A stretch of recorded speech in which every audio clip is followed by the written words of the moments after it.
வாழ்க தமிழ், வாழ்க உலகத்தார். நான் உங்கள் அன்பு தோழன் பா. மூவேந்திர பாண்டியன். நாளொரு திருக்குறள் வரிசைக்காக இன்று நான் உங்களை இன்முகத்தோடு வரவேற்கின்றேன்.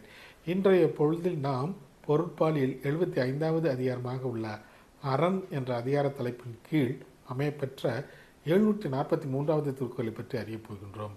அரண் என்பதற்கு நாட்டின் பாதுகாப்பு அரண் என்ற பொருளில் இந்த அதிகாரத்தின் தலைப்பு அமையப்பெற்றுள்ளது. இப்பொழுது நாம் 743வது திருக்குறளுக்கு செல்வோம்.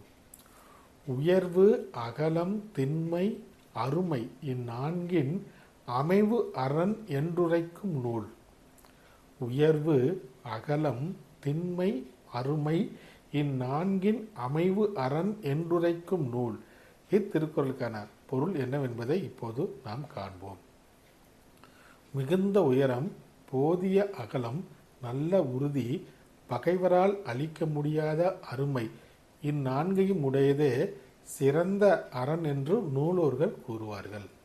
மீண்டும் பொருள்: மிகுந்த உயரம், போதிய அகலம், நல்ல உறுதி, பகைவரால் அழிக்க முடியாத அருமை இந்த நான்கையும் உடையதே சிறந்த அரண் என்று நூலோர்கள் கூறுவார்கள் என்பது இத்திருக்குறளுக்கான பொருளாகும். வள்ளுவரின் வழியினை பின்பற்றி நாமும் வாழ்வில் எப்போதும் வெற்றியை காண்போம். நன்றி, வணக்கம், ஜெய் ஹிந்த்.